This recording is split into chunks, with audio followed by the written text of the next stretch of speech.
Hello everyone. तो recently black Adam का trailer आया था और वहाँ पे हमें ब्लैक एडम के साथ साथ कुछ और सुपर हीरोज भी देखने को मिले थे, क्योंकि ये मूवी सिर्फ ब्लैक एडम की ओरिजिन ही नहीं बल्कि इन सारे सुपर हीरोज के ओरिजिन हमारे सामने इंट्रोड्यूस किए जाएंगे। और जिन लोगों ने कॉमिक्स पढ़ी है उनको तो ये पता ही होगा कि ये सुपर हीरोज पार्ट होते हैं जस्टिस सोसाइटी ऑफ अमेरिका की, जिस टीम में हमारा ब्लैक एडम भी शामिल है। तो मूवी देखने से पहले अगर आप इन कैरेक्टर्स को अच्छे से पहचान जाओगे तो मूवी आपके लिए और भी ज़्यादा इंटरेस्टिंग हो जाएगी। तो आप देख रहे डर एंड शुरू करते हैं अपना बकवास।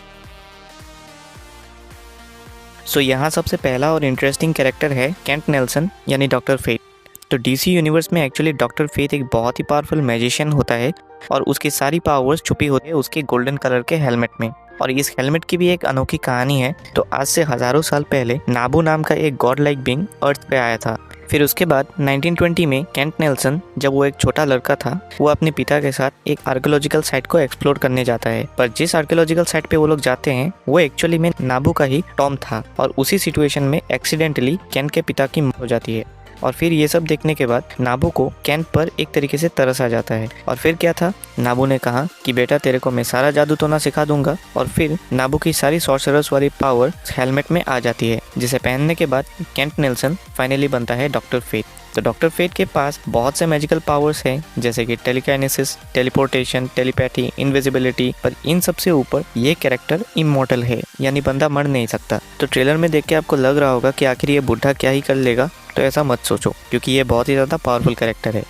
और अगर ये सब सुनने के बाद आपको लग रहा होगा कि यह कैरेक्टर डॉक्टर स्ट्रेंज का कॉपी है, तो ऐसा नहीं है, क्योंकि डॉक्टर स्ट्रेंज सबसे पहले पब्लिश हुआ था 1963 में, जबकि फेट का कैरेक्टर ऑलरेडी इंट्रोड्यूस हो चुका था 1940s में। तो कॉपी तो ये नहीं है। तो डीसी वाले ऐसे ही हैं, ये लोग एग्जाम के प्रिपरेशन तो कर लेते हैं पर एग्जाम देना ही भूल जाते हैं।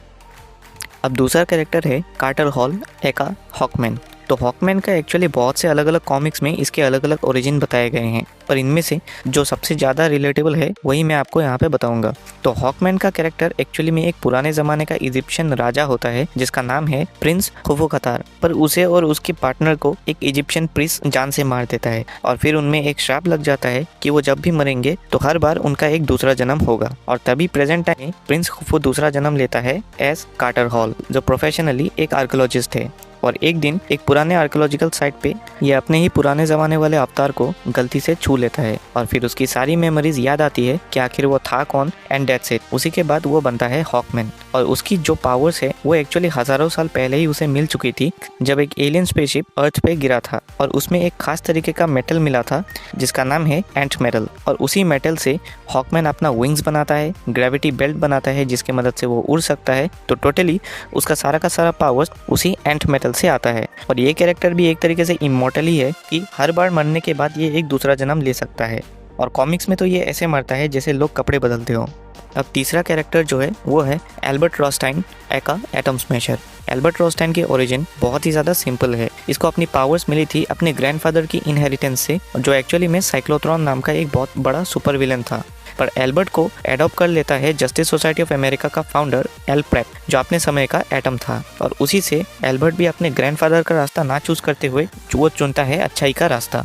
इसकी पावर्स की बात करें तो ये अपने साइज को बहुत ही बड़ा कर सकता है और तकरीबन 60 फीट तक ये अपने आप को बड़ा कर सकता है। और अगर ब्लैक एडम मूवी में इसे दिखाया जाएगा तो शायद इन दोनों के रिलेशन भी दिखाए जाएंगे, क्योंकि कॉमिक्स में ये दोनों बहुत ही अच्छे दोस्त बन जाते हैं और एक दूसरे से लिए पूरा दुनिया जमाना छोड़ने के लिए तैयार हो जाते हैं। अब लास्ट जो कैरेक्टर है वो है मैगजीन हंकल यानी साइक्लोन।